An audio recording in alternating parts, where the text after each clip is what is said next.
Coming in at number 10 in this year's sneaker countdown, we have the Panda Dunks. Are they my favorite sneakers? No. Am I tired of seeing them everywhere I go? Yes. But with that being said, we cannot downplay the impact that these sneakers had in the community. They were re-released and sold out every single time that they dropped this year. So it's only right that I include this in the list, and it's at number 10. All right, so coming at number 9, we have the Nike LeBron 20s. In my opinion, these are the best LeBron sneakers since the 2015. I'm happy that Nike decided to go with a low-cut version instead of a high top that we typically get from the LeBron James line. One thing that stands out about these sneakers are the color blocks. Just about every single color block that they've released have been absolute fire. So with that being said, I had to throw this on the list, coming at number 9.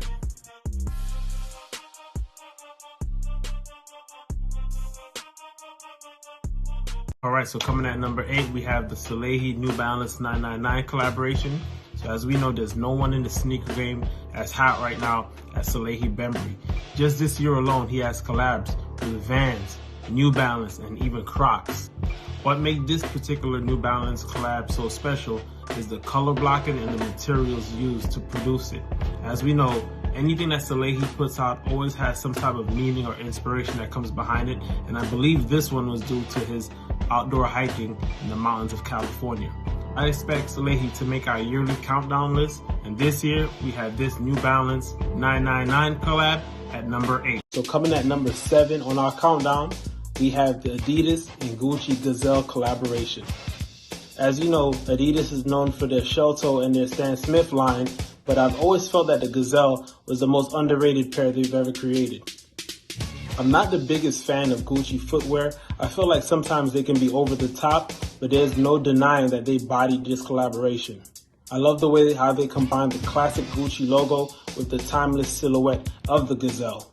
I think this collaboration gives you a touch of simplicity and luxury, and that's why I had to include it on our list, and it comes in at number 7. Alrighty, so coming in at number 6 in this year's countdown, we have Joe Freshgoods New Balance collaboration 993, also known as the Performing Arts. So just like Salehe, Joe Freshgood is probably one of the hottest footwear designers in the game that we have right now. This collab dropped in 3 earth tone colors, pink, blue, and green, and also marked his 4th collaboration with New Balance. Every aspect on this sneakers, from the laces to the suede material used to the midsoles, were executed to perfection, and that's why I had to throw these sneakers on this year's list, and it's landing at number 6. Alright, so we are midway through our countdown. That means that the best of the best are still remaining. Coming at number 5, we have the Travis Scott Air Jordan 1 Lows Reverse Mocha. If this was any other year, this sneaker would definitely finish in the top 3 with a strong possibility of even finishing number 1, but it's a crowded backfield, and I just didn't feel compelled enough to put it above the other sneakers left on our list. I think it's safe to say that the popularity of the Air Jordan 1 Lows are primarily due to Travis Scott, and the attention to detail, especially with this model, the Mocha, are always A1, just like every other drop he has. Nike and Team Jordan have both hinted that they will discontinue the Air Jordan Travis Scott 1s, so if I were you, I'd try to snag a pair now before the prices shoot up even more. With that being said, this is our number 5 sneaker of the year. Alright, so coming in at number 4 in this year's countdown, we have the Louis Vuitton Nike Air Force 1, designed by the late great Virgil Abloh. A cool fact about these sneakers was that this is the first time in Nike's history that one of their own signature shoes was crafted outside of a Nike factory. Altogether, there are 47 different pairs created with the Louis Vuitton pattern and were extremely hard to get. But if you're trying to snag a pair, be prepared to drop some bread. About $4,000 is the minimum that you're gonna have to spend just to get a pair. What makes these sneakers truly special was the fact that these were the last projects that Virgil worked on before passing away from cancer in 2021.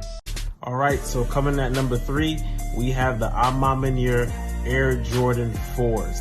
This happens to be the 4th collaboration between James Whitner of Social Status Group and Jordan Brand. One thing that always stands out with James Whitner and his collaborations are the quality of materials used. The craftsmanship are always second to none. This sneaker literally looks like a piece of art walking down the street. What makes these drops special or the messages behind each release. This one was for Catalyst for Change, which urges young people to stand up to the face of adversity and divisiveness in this country. Just like the Travis Scott Air Jordan Lows, this sneaker had potential to be the #1 sneaker of the year, but we have it at number 3. All right, so coming at number 2 on this year's countdown, we have the Tom Sachs General Purpose Shoe. So I know I'm going to catch a lot of flack for putting this shoe up so high, but there is a method to my madness. Tom Sachs' ethos is that he believes that people should actually wear the sneakers that they go so hard to get, and these sneakers are an embodiment of that. These are the type of sneakers that look better over time as you consistently wear it, almost like the Chuck Taylors. The more you wear them, the more they get beat up and the more official they end up being. So far, there's only been 2 colorways that have been released. I personally like the yellow one, and in the next year, we're slated to see more colorways drop. With that being said, the Tom Sachs General Purpose Shoes are our number 2 sneaker of the year. All right, so we have reached our destination. We are at the #1 sneaker of 2022, and it is the Air Jordan 1 Lost and Found Reimagined. From the moment these sneakers were confirmed to be releasing in 2022, I already knew that I would have this as my #1 sneaker of the year. So Jordan Brand has been pumping out Air Jordan 1s like crazy over the past 5 years, but these ones are different. The Chicago 1 colorways symbolize the essence of what Jordan Brand is, and has been a staple in the sneaker game for at least 40 years now. The hype behind these sneakers were unlike anything that we've seen in recent years. Everyone and anyone was trying to get these sneakers, to collectors, to non-collectors, women, men, children, athletes, and even politicians tried to get their hands on them. For a lot of us, this was the biggest L of the year. And moving on to the next year, hopefully Nike and Sneaker Act can get their act together and give the common folks a chance to win the sneakers that we really want.